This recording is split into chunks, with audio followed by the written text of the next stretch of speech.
Mən həyatda heç vaxt qarşıma məqsəd qoymamışam ki, şöhrətə çatım. Alim, professor, vəzifə sahibi olum. Amma ömrü boyu vicdanla, təmiz, halal əməyimlə çalışmışam. Zəhra Quliyeva.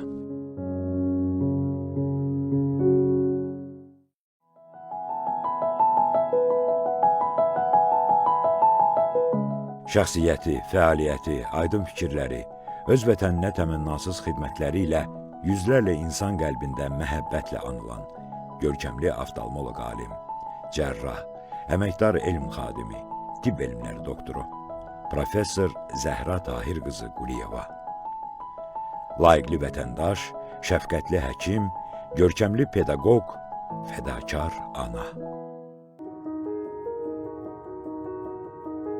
Hələ kiçik yaşlarından valideynlərini itirən Zəhra Quliyeva taleyin sərt sınaqlarında büdrəmir və öz həyatını elmə, təhsilə həsr edir. Öncə orta məktəbi müvəffəqiyyətlə bitirir. Sonra o zamanki tibbin üstünə imtahansız daxil olur. Hələ gənc ikən elmi pedaqoji fəaliyyətə başlayır.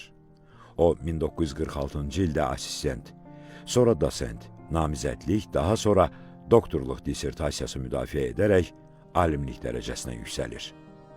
1968-ci ildə Azərbaycan Tibb Universitetinin Oftalmologiya kafedrasının professoru, 1975-ci ildə həmin kafedranın müdiri, daha sonra Ümumİttifaq Oftalmologiya Cəmiyyətinin sədri seçilir.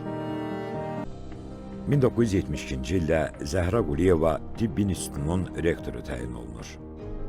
Rəhbərlik etdiyi dövrdə bu ali tibb ocağında mühüm islahatlar aparır. Onun aktiv fəaliyyəti ölkə rəhbərinin diqqətindən kənarda qalmayaraq yüksək qiymətləndirilir.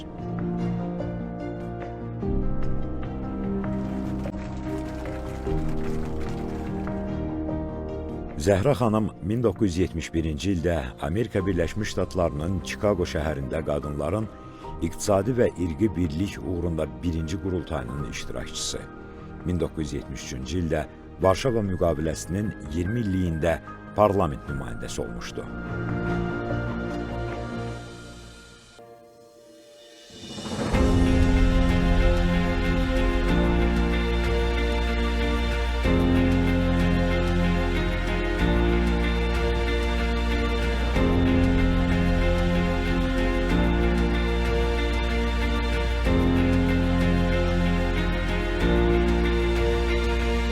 Mən Azərbaycana rəhbərlik etdiyim zaman Tibb İnstitutuna uzun illər, 11 il Zəhra xanım rəhbərlik edirdi. Hesab edirəm ki, o bu instituta əvvəlki rektorların hamısından yaxşı rəhbərlik edirdi. Hətta böyük fəaliyyətinə görə biz onu Azərbaycan Qadın Problemləri üzrə Dövlət Komitəsinin sədri təyin etmişik və qadın hərəkatını daha da genişləndirmək istəyirik. Heydər Əliyev.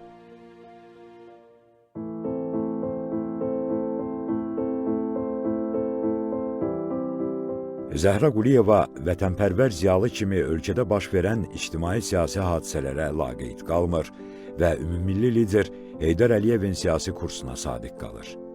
1998-ci ildə Heydər Əliyevin fərmanı ilə Zəhra Quliyeva Qadın Problemləri üzrə Dövlət Komitəsinə sədr təyin olunur.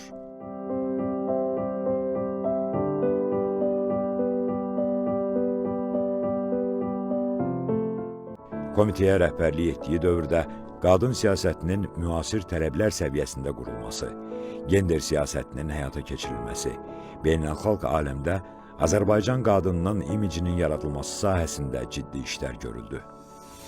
Azərbaycan həqiqətləri haqqında bəyanatlar beynəlxalq kürsülərdən eşidilməyə başladı.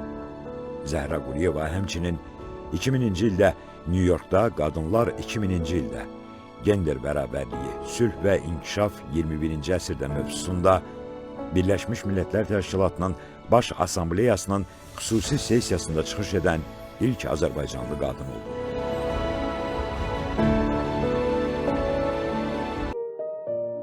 2000-2001-ci illərdə ölkəmizi təmsil edən nümayəndə heyətinin tərkibində Cenevrə, Çin və Makedoniyada keçirilən beynəlxalq tədbirlərdə iştirak etmişdi.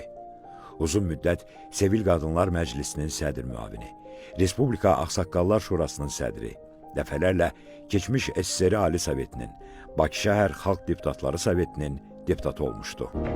Zəhra xanım keçmiş SSR dövründə qırmızı əmək bayrağı, şərəf nişan ordenləri ilə, müstəqillik dövründə isə şöhrət ordeni ilə təltif olunmuşdu. Professor Zəhra Quliyeva 160-dan çox elmi məqalənin, 4 monoqrafiyanın müəllifidir. O, həmçinin gənc həkimlər üçün Azərbaycan dilində Göz xəstəlikləri kitabını və 4 dərs vəsait yazmışdı. Təbrik edirəm Zəhra xanım, sizə can sağlığı arzulayıram.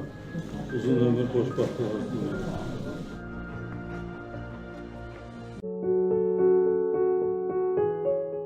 Onu şəxsən tanıyanlar bu nurlu, mərhəmətli, qayğıkeş xanıma el anası da deyirdilər.